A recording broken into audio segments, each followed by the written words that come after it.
दुनिया बहुत सिकुड़ चली है, बहुत छोटी हो चली है, और इसमें अगर आप ये कहें कि आपको युद्ध से कहीं कोई फर्क नहीं पड़ता, कतई ऐसा नहीं है। कल से लेकर आज तक मिडिल ईस्ट में, यानी कुछ घंटों के अंतराल में, मिडिल ईस्ट या वॉर जोन या इजराइल ईरान संघर्ष में इतनी तब्दीलियां आ गई हैं कि निश्चित तौर पर इसका असर पड़ेगा और विध्वंसक और भयानक और खूंखार होने की बात कही जा रही है। अमेरिका का दखल क्या रशिया और चाइना को उकसाएगा, जैसी की बातें पहले आई थीं। तमाम वॉर जोन के अपडेट्स भी आपको बताएंगे और क्या इसका असर पड़ने वाला है, इस पर भी चर्चा करेंगे। चर्चा की शुरुआत करते हैं।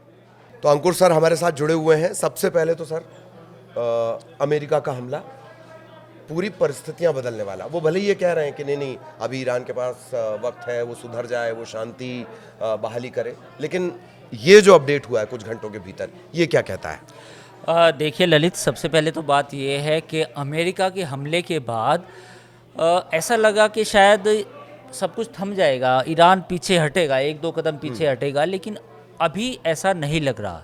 ईरान ने बदले की कार्रवाई की है और हैपा जो एक पोर्ट है बड़ा इज़राइल का, वहाँ और तेल अवीव के साउथ इलाके में मिसाइलों से करीब 20 से 25 मिसाइल दागी गई, जिसमें से कुछ इंटरसेप्ट हुई, लेकिन कुछ ने एयर डिफेंस सिस्टम को बाईपास किया और इन दोनों शहर में काफ़ी नुकसान पहुंचा है।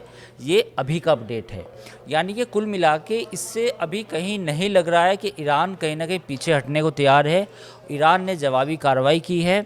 तो अब ये जो पूरा मिडिल ईस्ट में एक बड़ा संकट है या एक बड़ा युद्ध है या एक एस्केलेशन है, तो ये एस्केलेशन लैडर बढ़ता जा रहा है, कहीं से भी इसके कम होने के इम्कान बिल्कुल नहीं है। और पूरी दुनिया को इसलिए भी चिंतित होना चाहिए कि ईरान दुनिया का एक बड़ा तेल और प्राकृतिक गैस का बड़ा एक्सपोर्ट कंट्री है, स्टेट ऑफ हॉर्मुज है, यानी कि फारस की खाड़ी है जहाँ से पूरा ट्रेड होता है। और तीसरी बात ये है कि इज़राइल का भी अच्छा खासा नुकसान हो रहा है, क्योंकि इज़राइल की जो स्ट्रेटजिक डेप्थ है, बहुत छोटा देश है, तो वहाँ पे अगर तेल अवीव पे और हैफा पे लगातार अटैक होते हैं तो वहाँ भी कैजुअलिटी बढ़ेंगी। जी जी। ईरान को जितना हल्के में लिया जा रहा था, या जैसे कहा जा रहा था कि नहीं फटाफट अटैक कर दिया जाएगा, या ईरान की तरफ से इतना रिटेलिएशन होगा और इस तरह से होगा, ये उम्मीद शायद नहीं थी। बिल्कुल ऐसा माना जा रहा था कि ईरान शायद रिटेलिएट ना करें, लेकिन अभी कोई ऐसे इम्कान बिल्कुल नज़र नहीं आ रहे कि ईरान कोई हथियार डाल दिए या पीछे हट गया, या अमेरिका ने जब आज सुबह जो B-2 बॉम्बर्स से फोर्दो और बाकी जो नतांज और इस्फहान पर जो अटैक किया, उसके बाद कुछ परिस्थितियां बदलेंगी या कुछ सीज़ फायर होगा, ऐसा कुछ नहीं है। बजाय इसके ईरान ने करीब 20 से 25 दो बार मिसाइल का जो बैरेज था वो फायर किया, और फायर करने पे जो हैफा की जो ऑयल रिफाइनरी है उसके आसपास और तेल अवीव का जो साउथ इलाका है, साउथ डिस्ट्रिक्ट बोलते हैं उसको, वहाँ पे एक बड़ी रेजिडेंशियल बिल्डिंग पे गिर गया। तो वहाँ पे वो बिल्डिंग लगभग फ्लैट हो गई, यानी कि वो पूरी तरह ध्वस्त हो गई। बेन गुरियन जैसे एयरपोर्ट तक पे टारगेट नहीं, एयरपोर्ट तो अभी बंद है। इजराइल को मालूम था कि जैसे ही अमेरिका का अटैक होगा तो उसके बाद जो है एयरपोर्ट को निशाना बनाया जा सकता है। तो बेन गुरियन समेत जो बाकी एयरपोर्ट्स हैं इजराइल के, वो फिलहाल बंद हैं। लेकिन इसका मतलब क्या है? बॉटम लाइन ये है कि ईरान अभी भी रिटेलिएट कर रहा है, तो उसकी पॉलिसी ये नज़र आती है कि जब तक उसके पास आखिरी मिसाइल होगी वो छोड़ता रहेगा। वो चाहे डू और डाई जैसी सिचुएशन में है। मुझे लगता है कि ईरान खुद को अब इसी पोजीशन में समझ रहा है कि मेरे लिए अब एक ही रास्ता बचा है कि अब मेरे पास जितना भी मिसाइलें हैं, जो जितना भी स्टॉक है जो उसने पिछले 10-15 सालों में इकट्ठा किया है, वो सारा छोड़ा जाएगा, तभी मामला सुलटेगा, ऐसा ईरान सोचता है। लेकिन ये जो अभी जो सिचुएशन है, ये अगर बढ़ती है तो इसका पूरी दुनिया पर भी असर पड़ेगा। क्योंकि देखिए, इससे पहले जो भी लड़ाई छिड़ती है, लड़ाई को छेड़ना बहुत आसान है, कोई भी मुल्क छेड़ना चाहे, लेकिन उसको ख़त्म करना इतना आसान नहीं है। तो पूरी दुनिया की जो भी ताकतें हैं, जो भी इस वक्त इन्होंने जो इस तरह सोच रही हैं कि कोई लड़ाई हल हो सकता है, तो मुझे लगता है कि ईरान के न्यूक्लियर जो प्लांट्स हैं उनको ध्वस्त करने के बाद अब मुझे लगता है कि सभी पक्षों की तरफ से अब ये होना चाहिए कि भाई अब ये कहीं ना कहीं लड़ाई रुके, क्योंकि इससे नुकसान भी सबको है। जी, एक बड़ा आंकड़ा है, एक अखबार ने ऐसा क्लेम किया है कि इजराइल का जो डेली का खर्च है, औसत जो डेली खर्च है, वो 6,000 करोड़ तकरीबन है, और इसके अलावा बाकी और मोर्चों पर भी उसकी लड़ाई चल रही है। मेरा ख्याल है 6-7 मोर्चों पर इकट्ठे ही लड़ रहा है। तो क्या इजराइल के अंदर खाने नेतन्याहू कमज़ोर नहीं हो रहे हैं, या नेतन्याहू मजबूत होते जा रहे हैं? इस युद्ध चूंकि भावनाओं को भड़काता है। देखिए, नेतन्याहू की जो छवि है वो एक ऐसे व्यक्ति की है जिसको कहा जाता है कि ये हमेशा युद्ध चाहता है। हाँ। है ना, पूरी दुनिया में भी, और ख़ासतौर पे कुछ इजराइल के लोग भी उनकी आलोचना करते हैं कि नेतन्याहू खुद ही लड़ाई चाहते हैं। नेतन्याहू का लास्ट जो रिजोल्ट है वो ईरान है। नेतन्याहू को लगता है कि अगर वो एक बार फिर से प्राइम मिनिस्टर बनना चाहें, जो कि अभी वो बनना चाहते हैं, 75 ईयर्स की एज है उनकी, उसके बावजूद वो चाहते हैं कि अभी भी वो पद पे बने रहें, तो उन्हें उनका जो पहला उन्होंने जो अपना जो दुश्मन बनाया है वो ईरान बनाया है। उनका मानना ये है, या उनकी डॉक्ट्रिन ये है, कि जब तक ईरान की न्यूक्लियर कैपेबिलिटी और वैसी जो मिसाइल कैपेबिलिटी ख़त्म नहीं की जाएंगी, तब तक इजराइल में पीस नहीं आ सकता। तो ये उनका नैरेटिव है। बाकी दुनिया की अगर नैरेटिव की बात करें तो अमेरिका इसमें साथ दे रहा है। रूस और चीन ने अभी भी ये कहा है कि भाई ये जो एस्केलेशन बढ़ा है ये पूरी दुनिया के लिए अच्छी बात नहीं है, और एस्केलेशन अगर बढ़ता जाएगा तो कहीं ना कहीं इसके दूरगामी परिणाम ये होंगे कि एक तो ईरान से जो ऑयल का प्रोडक्शन है वो भी कम होगा, तो पूरी दुनिया को जो सस्ता तेल और प्राकृतिक गैस मिलती थी वो ना कहीं इफ़ेक्ट होंगी। और दूसरी बात ये है कि ईरान में जो एक तरह से वहाँ की इकोनॉमी अच्छा नहीं कर रही, क्योंकि वो भी तो लड़ाई में है। इसराइल का तो नुकसान है ही।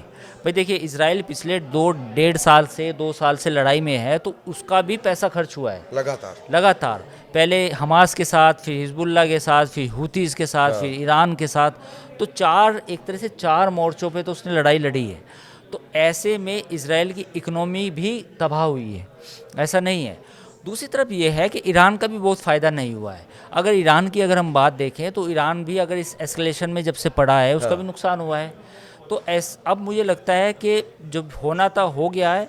अब मुझे लगता है कि बातचीत होनी चाहिए, जो दुनिया के बड़ी डायलॉग्स होने चाहिए, क्योंकि ये अगर जंग छिड़ती है तो इसका फ़ायदा तो किसी को नहीं होने वाला, इंक्लूडिंग इंडिया, क्योंकि हमारे भी ईरान के साथ अच्छे ताल्लुकात हैं, ट्रेड के रिलेशन हैं।